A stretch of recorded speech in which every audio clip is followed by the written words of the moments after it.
एक कहानी आपको सुनाते, कलह कैसे रुकता है और कलह कैसे उठता है। आप सोच करके अपने घर में देखना। एक घर में एक बहू आई और बहू जब आई तो काम काज करना शुरू किया और माताएं तो तैयार बैठी रहती कि बहू कब आए, कि बहू कब आएगी, उसकी तैयारी में रहती।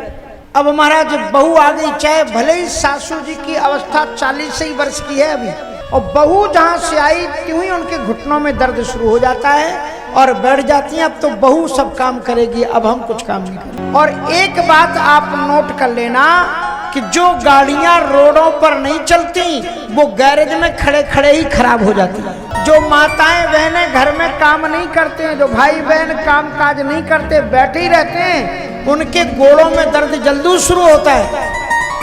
इसलिए हरदम क्रियावान रहो, हरदम कर्म करो। अब महाराज क्या हुआ कि एक सास जी की बड़ी पैनी नजर। सास का अर्थ जानते हो? नहीं जानते होगे, हम बता रहे हैं, नोट कर लेना। सास का अर्थ होता है कि जो बहू को सांस ना लेने दे उसका नाम सास। यहाँ की सास नहीं, यहाँ की सास तो बहुत अच्छी, मैं तो बाहर की बात बता रहा हूँ। यहाँ तो सब कथा में बैठी, यहाँ की थोड़ी ऐसी है। तो मैं आपको ये बता रहा हूँ, तो वो जो बहू आई थी उसका बेटा जरा सफाई कर ले। अब वो बहू सफाई कर रही थी। सफाई करते करते करते ऊपर टाण पर, टाण ही कहते हैं ना ऊपर जिसमें सामान रखते, टाण पर एक मिट्टी का घड़ा था, उसमें 5 वर्ष पुराना आम का अचार रखा था। सफाई करते समय बहू का हाथ लगा तो वो जो घड़ा था ना धड़ाम से नीचे गिरा और टूट गया। ऐसे तो सांस चल नहीं पाती थी, पर जब घड़े के टूटने की आवाज आई तो इतनी तेजी से दौड़ती हुई आई और अपना मस्तक छोड़ने लगी। है भगवान, ये कहां से काली कलूटी मेरे घर में आ गई। जय मेरे भाग में लिखी थी, जब से आई है तभी से इसने तोड़ फोड़, कभी ये तोड़ कभी वो फोड़। एक दिन भी ऐसा नहीं जानता जिस दिन कोई बर्तन ना फोड़ दे, कोई बर्तन मटका ना फोड़ दे। और बोली कि हे भगवान, इस घर में या तो यही रहेगी या मैं रहूंगी, अब तो बस भगवान उठा लो। अब सास गुस्सा, बहू बेचारी दुखी एक कोने में बैठी। बच्चे स्कूल पढ़ के लौटे, कहा मम्मी मम्मी मुझे प्यास लग रही है, भूख लग रही है। तो बहू तो सास ने डांटा था तो दुखी थी, बच्चों पर गुस्सा होता रहा, चलो एक तरफ हट जाओ यहाँ से। और बच्चे एक तरफ बैठ करके रोने लगे। उनके श्रीमान जी गए थे ऑफिस में काम करने के लिए, घर लौट करके आ रहे थे, सोचे बड़ा काम काज था, बड़ा सिर वजनदार हो गया है, घर में पहुंच करके चंद्रमुखी का दर्शन करेंगे तो थोड़ा सा शांति मिलेगी। लेकिन जब घर में पहुंचे वहां चंद्रमुखी नहीं, वहां तो सूर्यमुखी बन करके बैठी हुई थी देवी। तो महाराज बड़ा मुश्किल हो गया। सास भी दुखी, बहू भी दुखी, पति भी दुखी, बच्चे भी दुखी, सब दुखी। और ऐसी स्थिति में परम पूज्य श्री जगद्गुरु पीपा पीठाधीश्वर श्री बलदेवाचार्य जी महाराज का पदार्पण मंत्र पर हो रहा है। श्री राम जय जय, श्री राम जय जय राम, श्री राम जय जय राम, श्री राम जय राम, श्री राम जय राम, श्री राम जय राम, श्री राम जय श्री राम जय राम, जय राम, श्री राम जय राम, श्री राम जय राम, कहानी समझ में आई ना? सास भी दुखी, पति भी दुखी, बच्चे भी दुखी। वो जो घड़ा फूटा अचार का, वो तो शायद आप 1000-2000 में मार्केट से खरीद करके फिर ला सकते, लेकिन उसके पीछे जो तुमने घर की शांति बर्बाद कर दी वो आप मार्केट से खरीद करके नहीं ला सकते। ऐसा नहीं कि सब घरों में ऐसी ही सासें होती हैं। दूसरे घर की बात सुनो, वहां भी एक वैष्णव सास थी, बहू से बड़ा प्रेम, कौशल्या जी की तरह। एक जगह हम गए महाराज जी, तो हमसे एक माता जी बोली, महाराज जी कृपा कर दो, ऐसा आशीर्वाद दो कि सीता जी जैसी सास। हमने कहा माता जी सीता जी जैसी सास तो आपको मिल जाएगी, लेकिन आपको सीता जी जैसी बहू तो आपको मिल जाएगी, लेकिन आपको कौशल्या जी जैसी सास बनना पड़ेगा। और जिस दिन आप कौशल्या जैसी सास बन जाओगे उसी दिन आपको सीता जैसी बहू मिल जाएगी, और आप तो उन्होंने ताड़का और फिर कहो कि आपको सीता जैसी बहू मिल जाए, 7 जन्म में नहीं मिलेगी। आप नोट करके देखो, रामचरितमानस पढ़ते तो राम तुम्हें भी बनना होगा। चलो राम के पद चिन्हों पर अब इतिहास बदलना होगा।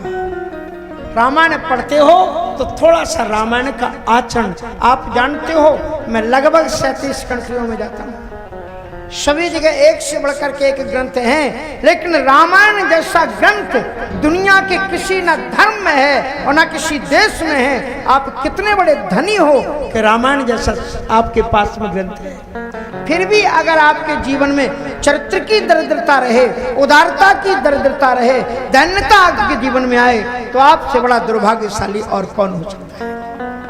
और मार्ग दिखाने के लिए इतने बड़े बड़े संत महापुरुष, आपको तो स्वाभिमानी होता होगा। दूसरे गांवों की धरती ईर्ष्या करती होगी नए गांव से कि ऐसा पुत्र को मैं क्यों नहीं जन्म दे सकी, जैसा इस नए गांव ने पुत्र को जन्म दिया कि आज दुनिया भर के संत यहां पर आ रहे हैं। कल नए गांव की बहुत व्याख्या हुई कि नया क्यों है, नया क्यों है, नया नहीं होना चाहिए, पुराना पुराना नहीं, नया होना चाहिए। पर मेरी दृष्टि से कहते हैं कि ये नया गांव बिल्कुल सही नहीं है। क्यों है नया गांव?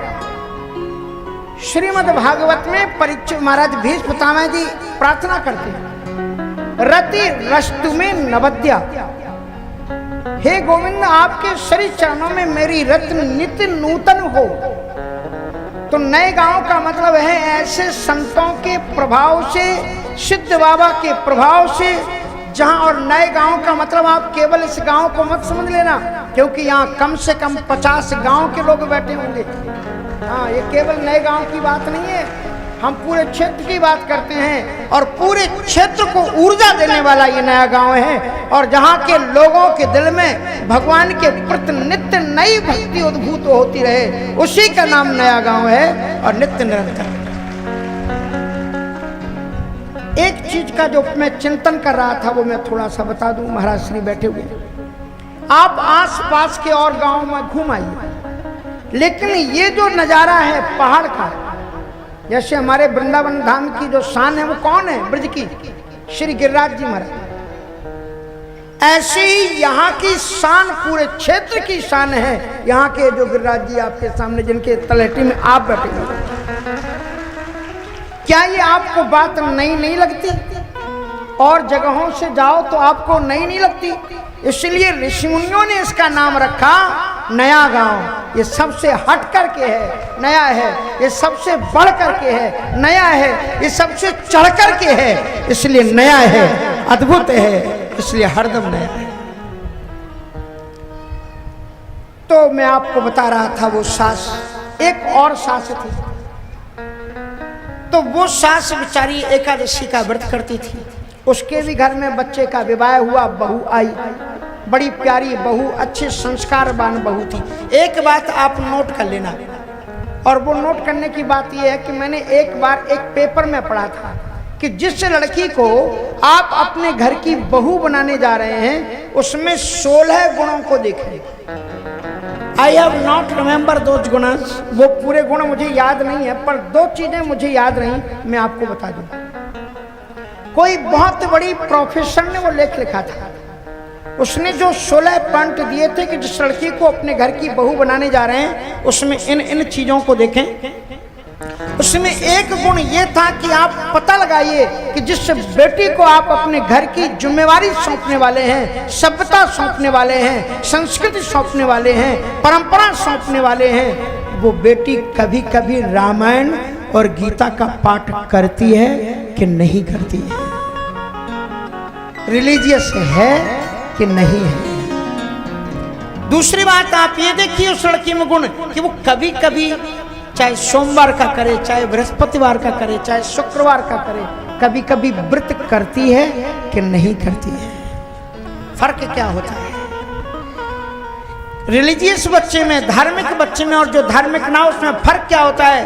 फर्क ये होता है कि जो बच्चे जो बच्चियां रामायण पढ़ते हैं, गीता पढ़ते हैं, वो जानते हैं कि माता पिता के अलावा हमारा कोई माता पिता है, तो सास ससुर भी हमारे माता पिता है। इसलिए अगर उन्होंने कुछ कह दिया तो मुंह फुला के बैठना नहीं है, रोने नहीं लग जाना है। इसलिए धैर्यशाली होते हैं वो बच्चे।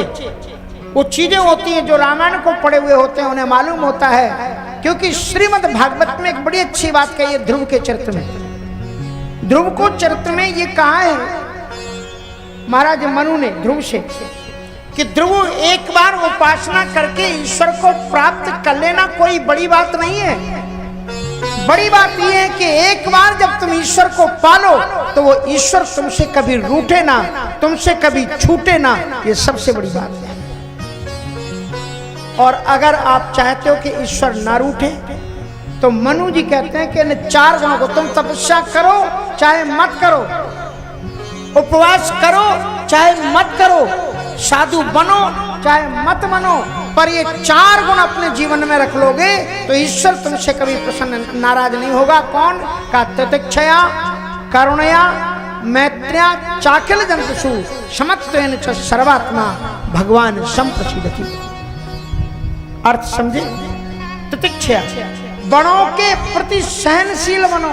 अगर तुम्हारे सास ससुर ने, अगर तुम्हारे माता पिता ने कुछ कह दिया तो बुरा मत मानो, वो तुमसे बड़े हैं। अगर तुम्हारी गलती नहीं है फिर भी कुछ कह दिया तो बर्दाश्त कर लो, तो तुम धार्मिक हो। तितिक्षा, करुणा। और करुणा का मतलब ये कि छोटों ने अगर थोड़ी गलती कर दी तो सास ससुरों के लिए ये प्रेरणा है कि अगर थोड़ी गलती हो गई तो कोई बात नहीं, सहनशील बनो, करुणाशील बनो, क्षमाशील।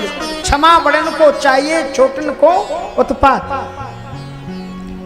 तितिक्षा, करुणया, मैत्र्या, चाकिल जंतुषु, संसार के जितने भी प्राणी हैं उनके लिए मैत्री का भाव रखो। पुराने जमाने में अपने यहाँ पर तालाबों में जाकर के मछलियों को भी आटे के दाने डाले जाते थे, चींटियों को भी चीनी और घी डाला जाता था, चिड़ियों के लिए भी पानी पीने के लिए रखते थे, गाय के लिए गौग्रास निकाला जाता था। क्या आज वो सारी चीजें हो रही? तितिक्षया, करुणया, मैत्र्या, चाकिल जंतुषु और समत्वेन च सर्वात्मा। भगवद गीता में कहते हैं योग क्या है? का आत्माउपमेन सर्वत्र समं पश्यति अर्जुनो सुखम वायदि वा दुखम सा योगी परमो मतः। जिस दिन आप दूसरे प्राणियों के भी सुख और दुख को अपने सुख दुख की तरह समझने लग जाओगे, उसी दिन आप योगी हो जाओगे। योगी का मतलब और कोई नहीं है, जीवन में योग युक्तो भवार्जन। तो वो जो दूसरी सास थी एकादशी का व्रत करती थी, सो एकादशी का व्रत करके ठाकुर जी के पूजन में बैठी थी। बहू सफाई कर रही थी दूसरे घर की, और सफाई करते समय उसका ऊपर हाथ चला तो एक चीनी की मिट्टी की बनी हुई बर्तनी, जो बड़ा मटका था, चीनी की मिट्टी का महंगा होता है ना, उसमें शुद्ध गाय का घी रखा हुआ था 25 किलो।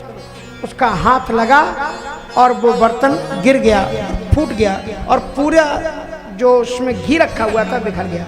बोलो आप, घी महंगा होगा कि अचार? क्या महंगा होगा? घी। और जो ही बर्तन के टूटने की आवाज आई, सास दौड़ करके आई, पर उस सास ने क्या किया?